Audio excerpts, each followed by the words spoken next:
Né? Então, o que só dizer é o seguinte: como é que pode alguém que sabe que está certo fazer errado?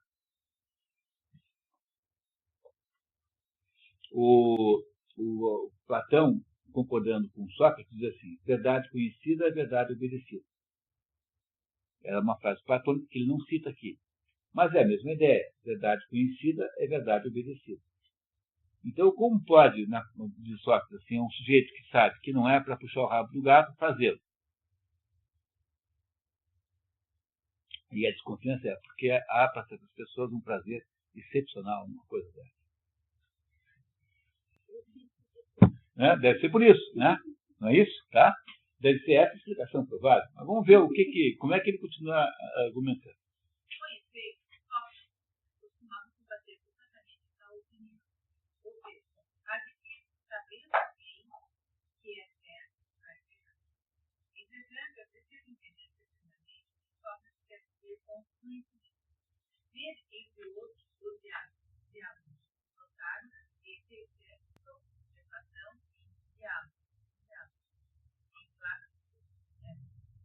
Edipo é essa editora aqui que publicou também os diálogos, né? Então aqui ele está referenciando Protágoras, Teeteto, que são os dois diálogos onde aparece a opinião de Sócrates sobre isso, levando em conta sempre que, por exemplo, Teeteto, que é um diálogo tardio, provavelmente já é a opinião de Platão mesmo.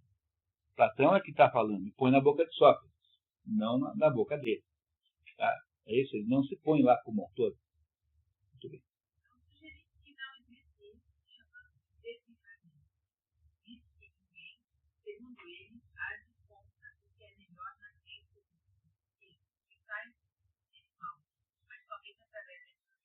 Sócrates diz assim: olha, só quem age mal, age porque tem ignorância do bem, e nenhuma outra circunstância.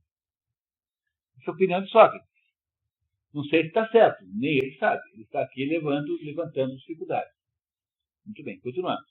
É evidente que essa teoria está em desacordo com o próprio de modo que devemos investigar mais profundamente. Porque há pessoas que de fato sabem que é mal e mesmo assim o praticam.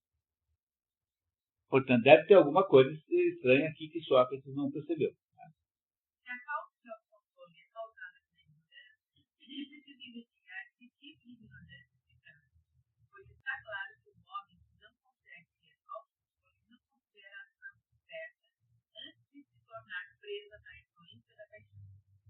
Mas alguns pensadores aceitam vida sob uma nova forma alterada.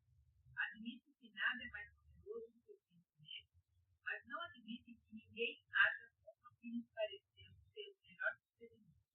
E, por conseguinte, o tempo que o homem desejado ao sucumbir às tentações do prazer não possui sentimento, mas apenas opinião. Opinião é doxa, né? Lembra? Doxa, né? E, no entanto, se tratar realmente de opinião e não de sentimento, não uma forte crença a oferecer benefício, mas apenas uma dessas, como aquela de pessoas hesitantes. Poderíamos perdoar o homem por não se manter fiel às suas opiniões diante de desentendentes, mas não perdoamos o vício, tampouco qualquer outra qualidade. Isso explicar um pouquinho isso, para não ficar com a sensação de que é difícil. Quer dizer, o sujeito, a sabedoria é mais forte que tudo. No entanto, o sujeito que se deixa conduzir pelas suas paixões, mesmo sabendo, será que ele tem a verdadeira sabedoria? Ou será que ele não tem apenas uma opinião a respeito disso? Uma opinião, o que é doxa? É uma opinião, é uma sabedoria desestruturada, é uma sabedoria precária, uma sabedoria imperfeita e parcial, não é isso? É essa a ideia. Então, é possível que isso seja o que está acontecendo. E aí, então, nesse caso, Sócrates teria razão, porque não se está falando aqui da verdadeira sabedoria. No entanto, por outro lado, é possível que alguém se deixe conduzir por uma paixão. Puxar o rabo do gato é um desejo, não é um desejo, não se deve fazer isso, né? Não é isso? Tá, muito bem, mas de repente tem aquele gato ali, com aquele rabo comprido, ali, peludo, aquele gato angorá. Sei lá, de repente, o desejo de puxar o rabo do gato é incontrolável. ou fazer como os italianos fazem, não consegue não beliscar, né, as mulheres na rua. Então, isso é uma atitude viciosa, talvez seja, talvez não seja. Quer dizer, o que ele está querendo aqui aos pouquinhos fazer é estabelecer uma diferença entre vício e descontrole. Não são a mesma coisa. Por isso é que estão em espécies diferentes, estão separados em colunas diferentes. Vício e descontrole não é a mesma coisa. Por quê?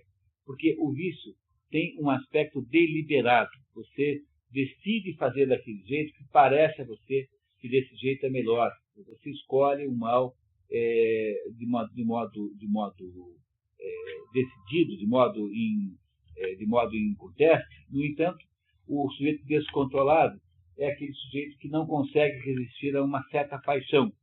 Essa é a diferença essencial dos dois. Por causa disso, o vicioso é incurável, mas o descontrolado pode ser controlado, contanto que não seja teimoso, não seja rabugento, não seja, enfim, todas as coisas que ele vai depois nos contar aqui, se a gente conseguir chegar até lá. Não controlamos. Então, o que ele está querendo fazer nesse momento é mostrando que há que se distinguir o vício da intemperança, digamos, do descontrole, para poder entender a diferença dos dois. Entenderam a diferença? Olha aqui, um sujeito sai de casa armado para praticar assaltos relâmpagos. Esse sujeito é um vicioso, ele escolheu uma vida de crime. Aí o outro troço é o sujeito que tem uma briga de trânsito e mata alguém porque ficou com muita raiva de um outro fulano. São coisas iguais? Não, não são coisas iguais. Ambos são defeitos de caráter, mas o primeiro não tem cura e o segundo tem. O segundo jeito tem, porque você pode fazer a pessoa meditar sobre as ações. Essa é a história de Hércules. Depois eu posso até contar um pouquinho, depois do nosso café. Paramos agora 10 minutos, voltamos daqui a 10 minutinhos. Que tal?